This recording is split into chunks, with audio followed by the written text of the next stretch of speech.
என்ன என் ஆனந்தம், என்ன என் ஆனந்தம் சொல்லக்கூடாதே.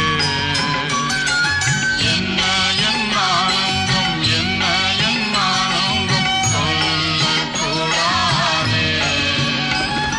மன்னன் கிறிஸ்து என் பாவத்தை எல்லாம் மன்னித்து விட்டாரே.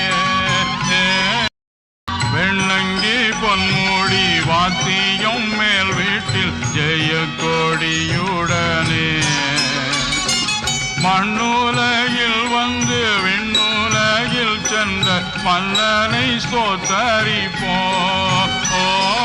மண்ணுலகில் வந்து விண்ணுலகில் சென்ற மன்னனை ஸ்தோத்தரிப்போம்.